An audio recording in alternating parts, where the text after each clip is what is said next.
আটকানো হয় দুজনকে আটকাইয়া 74 লাখ টাকা চাওয়া হয়। সেদিন ওসি সাহেব একটা কথা বললেন যে যিনি ভিডিও করেছেন তিনি অপরাধ করেছেন। তো তখন আমি ওসি সাহেবকে বললাম যে দেখেন, এই নতুন কিন্তু এভিডেন্স অ্যাক্ট পরিবর্তন হয়েছে, নতুন একটা এভিডেন্স অ্যাক্ট পরিবর্তন হয়েছে, সেটা হলো সেকশন 85 সাবসেকশন বি। সেখানে স্পষ্ট বলা আছে ভিডিও রেকর্ড হোয়েন ইরেলিভেন্ট, স্পষ্ট ভাষায় বলা আছে। এখন মনে করেন যে আপনার অফিসে ভিডিও রেকর্ড করা অবৈধ আপনার অফিসে, অথচ দেখা গেল যে একজন ক্লায়েন্ট অথবা যে কোনো একজন ব্যক্তি আপনার রুমে প্রবেশ করলো, আপনার রুমে ভিডিও করা নিষেধ, অথচ ওই লোকটাকে আপনি মারলেন, অর্থাৎ বেআইনি কাজ করলেন।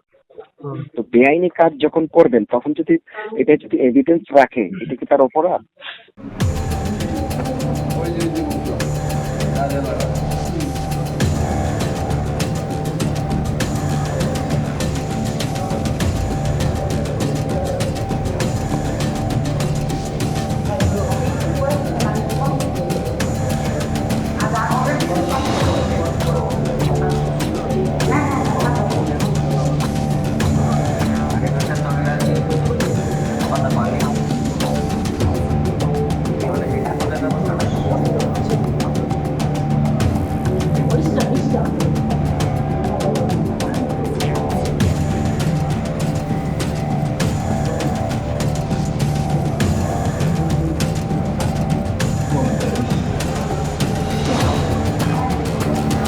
ঠিক আছে।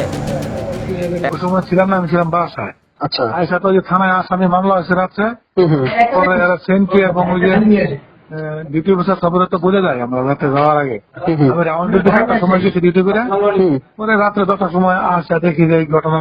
এরা তো খাবারের ব্যাগ নিয়ে সময় যায় যে আলাপ আলোচনা পরামর্শ করবে লেগে। এই বিষয়ে আমাদের যে কনস্টেবলটা সাসপেন্ড করছে একজনরা, খাবারের একটা ব্যাগে করে টাকা ঢুকাইয়া ওখানে লেনদেন করে ফেলছে, ঠিক আছে। এটাতে কিন্তু আপনার পুলিশের কোনো কিছু তারা জানায়নি, কিন্তু ওখানে একজন কনস্টেবল ছিল, তার ভিডিওটা তার দেখা যাচ্ছে, এই জন্য তাকে আমরা সাসপেন্ড করছি, ঠিক আছে। যে সে সাথে সাথে এটা ওসিও জানায় না, কাউরে জানায় না। এখানে কিন্তু ভিডিওতে দেখা যাচ্ছে যেটা এটা 16 লাখ টাকা, ঠিক আছে। তো 16 লাখ টাকা এটা, এবং আরো 3 লাখ টাকা ওনার এক বোন, ওই যে পুতুল সরকারের চাচার বোন মায়া সরকার, এই টাকাটা নিচে পুলিশকে দিবে বলে, কিন্তু বাস্তবে সে আমাদের কাছে স্বীকার করছে, আমাদের অফিসে আসছিল, সে পুলিশকে টাকা দেয় নাই।